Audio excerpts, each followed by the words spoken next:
Good morning, नमस्कार, सभी का स्वागत है स्पिरिचुअलिटी मैटर्स अध्यात्म और मेरे चैनल पे। आई होप सब अच्छा कर रहे होंगे अपनी लाइफ को एंजॉय कर रहे होंगे। और आजकल जो हम जैन दर्शन कर रहे हैं उससे बहुत कुछ सीख रहे होंगे, उसके ज्ञान से लाभ उठा रहे होंगे और निश्चित ही आपके जीवन में एक सकारात्मक परिवर्तन आप देख रहे होंगे। तो आज हम क्या लेने वाले हैं वो जान लेते हैं। पहले जैन के द्रव्य संबंधी विचार यानी जैन की जो थ्योरी ऑफ सब्सटेंस है उसको जानेंगे। शुरू करते हैं आज का सेशन। Let's get started. तो जानिए, शादवाद के विवेचन से यह स्पष्ट हो जाता है कि वस्तुओं के अनेक गुण हैं। कुछ गुण शाश्वत अर्थात स्थायी यानी परमानेंट हैं, तो कुछ गुण अशाश्वत अर्थात अस्थायी यानी टेम्परेरी हैं या इम्परमानेंट भी बोल सकते हैं। स्थायी गुण वे हैं जो वस्तुओं के में निरंतर विद्यमान रहते हैं। अस्थायी गुण वे हैं जो निरंतर परिवर्तित होते रहते हैं। स्थायी गुण वस्तु के स्वरूप को निर्धारित करते हैं, इसलिए उन्हें आवश्यक गुण भी कहा जाता है।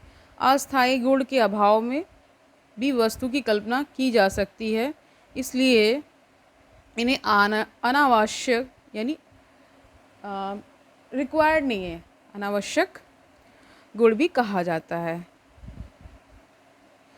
मनुष्य एक आवश्यक गुण चेतना है। सुख दुख कल्पना मनुष्य के अनावश्यक गुण हैं। ठीक है, इन गुणों का कुछ ना कुछ आधार होता है, उससे कह रहे उस आधार को ही द्रव्य कहा जाता है। जैन आवश्यक गुण को जो वस्तु के स्वरूप को निश्चित करता है गुण कहते हैं, तथा अनावश्यक गुण को पर्याय कहते हैं। समझ गए? अब बता रहे इस प्रकार द्रव्य की परिभाषा यह कहकर दी गई है कि गुण परायवद द्रव्यम बताया है ना। ओके, इसका संस्कृत में ऐसे बता दिया है। ठीक है, इसका अर्थ यह है कि जिसमें गुण और पर्याय हो वही द्रव्य है। ठीक है, जैन के द्रव्य की यह व्याख्या द्रव्य की साधारण व्याख्या का विरोध करती है। साधारण व्याख्या के अनुसार आवश्यक गुणों के आधार को द्रव्य कहा जाता है, परंतु जैनों ने आवश्यक और अनावश्यक गुणों के आधार को द्रव्य कहा है। अर्थात इन्होंने क्या कहते हैं, दोनों को मिला दिया, यानी कि अनावश्यक गुण भी और आवश्यक गुण भी। तो आप ये समझ पा रहे होंगे कि मतलब इन्होंने बताया कि आवश्यक गुण की भी आवश्यकता है और अनावश्यक गुण की भी आवश्यकता है, इस तरह से बता रहे हैं। ठीक है, परंतु जैनों ने आवश्यक और अनावश्यक गुणों के आधार को द्रव्य कहा है। अतः जैन के द्रव्य संबंधी विचार अनूठे हैं, यानी कि यूनिक हैं। इस विशिष्टता का कारण यह है कि जैनों ने नित्यता और अनित्यता दोनों को ही सत्य माना है। वेदांत का मत है कि ब्रह्म नित्य है, बुद्ध का मत है कि संसार अनित्य है। दोनों एकांगी मत हैं। जैनों के मतानुसार द्रव्य का विभाजन दो वर्गों में हुआ है। क्या बता रहे? अस्तिकाय और दूसरा अनस्तिकाय। काल ही एक ऐसा द्रव्य है जिसमें विस्तार नहीं है। काल के अतिरिक्त सभी द्रव्यों को अस्तिकाय कहा जाता है क्योंकि वे स्थान घेरते हैं। अस्तिकाय द्रव्य का विभाजन जीव और अजीव में होता है।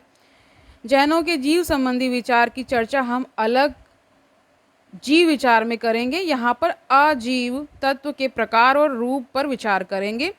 अजीव तत्व चार प्रकार के होते हैं, वे हैं धर्म, अधर्म, पुद्गल और आकाश। ये इन्होंने बताया। जैन के द्रव्य संबंधी विचार के ऊपर जो विवेचन हुआ है उसी के आधार पर द्रव्य का वर्गीकरण निम्नलिखित बताया गया है। तो इन्होंने क्या बताया, द्रव्य को दो भागों में डिवाइड कर दिया। पहला क्या बताया, अस्तिकाय और दूसरा अनस्तिकाय। ठीक है, अनस्तिकाय में केवल काल आता है। ठीक है, अस्तिकाय में इन्होंने पहले बताया जीव और अजीव। ठीक है, और अजीव में भी नॉन लिविंग में भी इन्होंने क्या बताया, धर्म, अधर्म, पुद्गल और आकाश। समझ गए? अब धर्म और अधर्म जान लीजिए। साधारणतः धर्म और अधर्म का अर्थ पुण्य और पाप होता है, परंतु जैन ने धर्म और अधर्म का प्रयोग विशेष अर्थ में किया है। ठीक है, तो विशेष अर्थ क्या है? वस्तुओं को चलायमान रखने के लिए सहायक द्रव की आवश्यकता है। उदाहरण स्वरूप मछली जल में तैरती है, परंतु मछली का जल में तैरना सिर्फ मछली के कारण ही नहीं होता है, बल्कि अनुकूल आधार जल के कारण ही संभव होता है। यदि जल नहीं रहे तब मछली तैरेगी कैसे, ये प्रश्न कर रहे हैं। गति के लिए जिस सहायक वस्तु की आवश्यकता होती है उसे धर्म कहा जाता है। तो यहाँ धर्म की एक अनूठी व्याख्या की गई है कि कह रहे हैं कि गति के लिए सहायक वस्तु की आवश्यकता होती है। यानी आप गति इस तरह से इसको समझिए कि इसका भी विशेष अर्थ निकलता है। ठीक है, तो कह रहे हैं कि गति के लिए सहायक वस्तु की आवश्यकता होती है, उसे धर्म कहा जाता है। उपरोक्त उदाहरण में जल धर्म है, क्योंकि वह मछली की गति में सहायक है। जल को यहाँ धर्म बता दिया है। ओके, अधर्म धर्म का प्रतिलोम है। किसी वस्तु को स्थिर रखने में जो सहायक होता है उसे अधर्म कहा गया है। यानी देखिए यहाँ पे डेफिनेशन बिल्कुल डिफरेंट हो गई है। कह रहे कि गति मतलब करने के लिए जो सहायता होती है वो क्या हो जाता है, धर्म हो जाता है, लेकिन रुकने के लिए यानी स्थिर करने के लिए जो होता है उसको अधर्म कह दिया है ना। यही बता रहे हैं, किसी वस्तु को स्थिर रखने में सहायक होता है उसे क्या कह दिया, अधर्म कह दिया है, कहा जाता है। मान लीजिए कि कोई थका व्यक्ति आराम के लिए वृक्ष की छाया में सो जाता है। वृक्ष की छाया पथिक को आराम देने में सहायता प्रदान करती है, इससे ही अधर्म का उदाहरण कहा जा सकता है। दूसरे शब्दों में अधर्म उसे कहते हैं जो द्रव्यों के विश्राम और स्थिति में सहायक होता है। धर्म और अधर्म की यह सादृश्यता ही है कि वे नित्य हैं और स्वयं निष्क्रिय हैं। ओके, अब पुद्गल यानी मटेरियल सब्सटेंस की बात हो रही है, उसको जानिए। साधारणतः जिसे भूत यानी मैटर कहा जाता है उसे ही जैन पुद्गल कहते हैं। जो हम सामान्यतः मैटर को जानते हैं उसी को ये पुद्गल कह रहे हैं, नया शब्द दे दिया इन्होंने।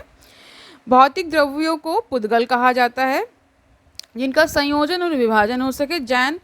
जैनों के मतानुसार वही पुद्गल है। पुद्गल या तो अणु की शक्ल में रहता है अथवा स्कंदों को यहाँ एक कंपाउंड कह रहे हैं। आपने एलिमेंट मिक्सचर कंपाउंड पढ़ा होगा केमिस्ट्री में, वही वाला है। इस शक्ल में दिख पड़ता है। अणु पुद्गल का वह अंश है जिसका विभाजन नहीं हो सके। जब हम किसी वस्तु का विभाजन करते हैं तो अंत में एक ऐसी अवस्था पर आते हैं जहाँ वस्तु का विभाजन संभव नहीं होता है। ये सभी को पता है। जहाँ पे हम एलिमेंट्री मैटर पे आ जाते हैं उसकी बात हो रही है। उसी अविभाज्य अंश को अणु कहा जाता है। दो या दो से अधिक अणुओं के संयोजन को स्कंद कहते हैं। स्कंदों का विभाजन करते करते अंत में अणु की प्राप्ति होती है। पुद्गल स्पर्श, रस, गंध और रूप जैसे गुणों से युक्त हैं। जैनों के द्वारा शब्द को पुद्गल का गुण नहीं माना जाता है। ठीक है, तो शब्द को नहीं मान रहे यहाँ पे, मटेरियल सब्सटेंस शब्द को नहीं मान रहे हैं। शब्दों को वे स्कंदों का आगुंतक गुण कहते हैं, यानी कंपाउंड के बारे में बात कह रहे हैं ना। अब जानिए आकाश क्या है। जैनों के मतानुसार आकाश उसे कहा जाता है जो धर्म, अधर्म, जीव और पुद्गल जैसे अस्तिकाय द्रव्यों को स्थान देता है। ठीक है, आकाश अदृश्य है। आकाश का ज्ञान अनुमान से प्राप्त होता है। विस्तार युक्त द्रव्यों के रहने के लिए स्थान चाहिए। आकाश ही विस्तार युक्त द्रव्यों को स्थान देता है। आकाश दो प्रकार का होता है, लोकाकाश और आलोकाकाश। लोकाकाश में जीव, पुद्गल, धर्म और अधर्म निवास करते हैं। आलोकाकाश में जगत के आलोकाकाश जगत के बाहर है, ये भी मान रहे हैं ये। ठीक है, अब काल जान लीजिए। काल को अनस्तिकाय कहा जाता है क्योंकि यह स्थान नहीं घेरता। जो स्थान घेर रहा था उसको अस्तिकाय बोल रहे थे, और जो स्थान नहीं घेर रहा था उसे अनस्तिकाय बोल रहे थे ना। ये आप याद कर पा रहे होंगे। क्योंकि यह स्थान नहीं घेरता, द्रव्यों के परिणाम और क्रियाशीलता की व्याख्या काल के द्वारा ही संभव होती है। वस्तुओं में जो परिणाम होता है उसकी व्याख्या के लिए काल को मानना पड़ता है। कच्चा आम पक भी जाता है ना। इन दोनों अवस्थाओं की व्याख्या काल ही के द्वारा हो सकती है। गति की व्याख्या के लिए काल को मानना अपेक्षित है। एक गेंद अभी एक स्थान पर दिखती है, कुछ क्षण के बाद वह दूसरे स्थान पर दिखती है। इसे तभी सत्य माना जा सकता है जब काल की सत्ता हो। प्राचीन, नवीन, पूर्व, पश्चात इत्यादि भेदों की व्याख्या के लिए काल को मानना न्याय संगत है। काल दो प्रकार का होता है। इन्होंने काल को भी परिभाषित कर दिया है दो भागों में, ठीक है। तो दो प्रकार का क्या बता रहे हैं? पहला बता रहे हैं पारमार्थिक काल यानी रियल टाइम, इसको इन्होंने इंग्लिश में कहा है। दूसरा व्यवहारिक काल यानी इम्पीरिकल टाइम, जो हमें महसूस हो रहा है ना, व्यवहारिक तल पे जो है।